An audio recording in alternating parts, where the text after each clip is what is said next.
اعوذ باللہ من الشیطان الرجیم بسم اللہ الرحمن الرحیم الصلاۃ والسلام علیک یا سید المرسلین۔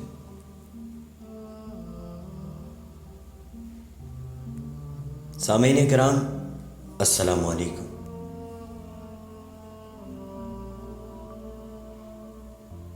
عمر بھر کی بے چینی مول لے لی، عمر بھر کی بے چینی مول لے لی، چند لمحوں کی راحتوں کے سبب۔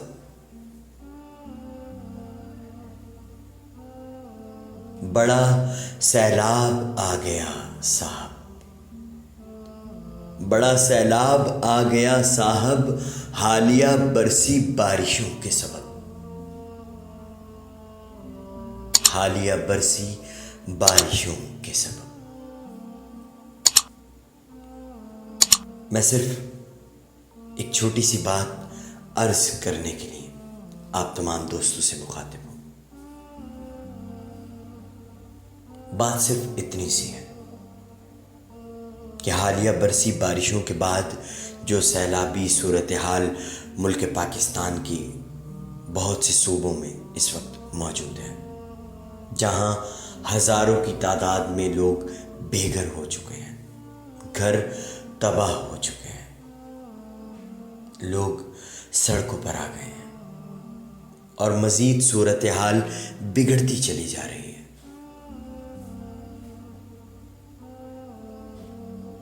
پاک فوج کی طرف سے امدادی کارروائیاں جاری ہیں۔ اس دنیا میں بہت سے لوگ ہیں جو تعاون کر رہے ہیں، کیونکہ میرے رب نے مانگنے والے ہاتھوں سے زیادہ دینے والے ہاتھ بنائے ہیں، بے شک بنائے ہیں۔ لیکن میری نظروں سے کچھ ایسی ویڈیوز گزری جنہیں دیکھنے کے بعد میں نے سوچا کہ آپ تمام دوستوں سے مخاطب ہو کر ایک چھوٹی سی بات کرنا چاہتا ہوں۔ اور وہ ویڈیوز کچھ یہ تھیں کہ سیلابی پانی آ رہا ہے تو کہیں کوئی بچہ کھڑے ہو کر اذان دے رہا ہے، کہیں کوئی بڑے بزرگ کھڑے ہو کر اذان دے رہے ہیں، کہیں کوئی اور آدمی کھڑے ہو کر اذان دے رہا ہے۔ یعنی سیلاب کا پانی جب گاؤں میں آ رہا ہے، اسے روکنے کے لیے، اسے پیچھے ہٹانے کے لیے اذان دی جا رہی ہے۔ کون سی اذان؟ کون سی اذان؟ جب دن میں 5 ٹائم اسی اذان کی آواز مسجد سے آتی ہے تب ہمیں ہوش ہوتا ہے، تب ہم میں سے کوئی یہ سوچتا ہے کہ اللہ کا بلاوا آیا ہے، جانا چاہیے۔ آج اللہ کی طرف سے ہلکا سا، معمولی سا امتحان آیا تو اذان دے رہے ہو۔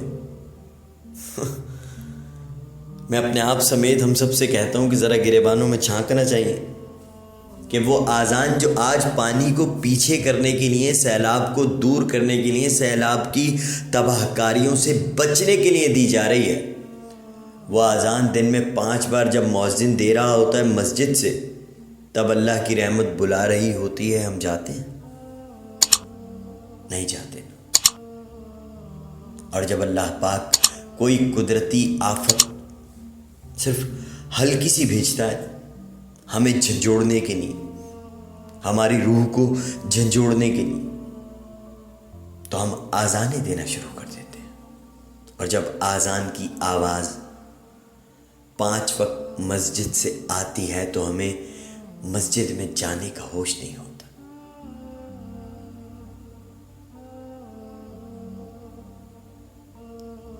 اللہ پاک ہم سب کو سوچنے، سمجھنے اور عمل کرنے کی توفیق عطا فرمائے، آمین۔ اور مالک کائنات آقا علیہ الصلوۃ والسلام کے صدقے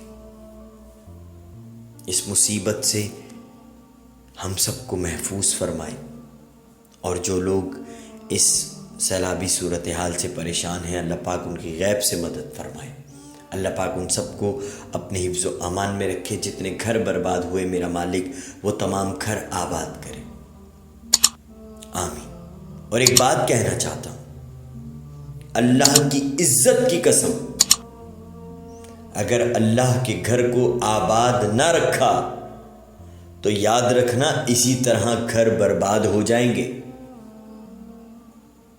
پھر تم آذانیں دیتے رہو یا قرآن پڑھتے رہو.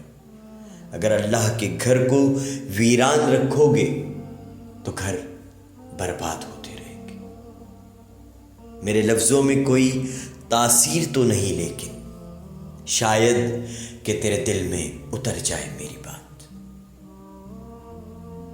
آپ سب کی دعاؤں کا طالب محمد رمیز قادری. نماز پڑھو قبل اس کے کہ تمہاری نماز پڑھی جائے.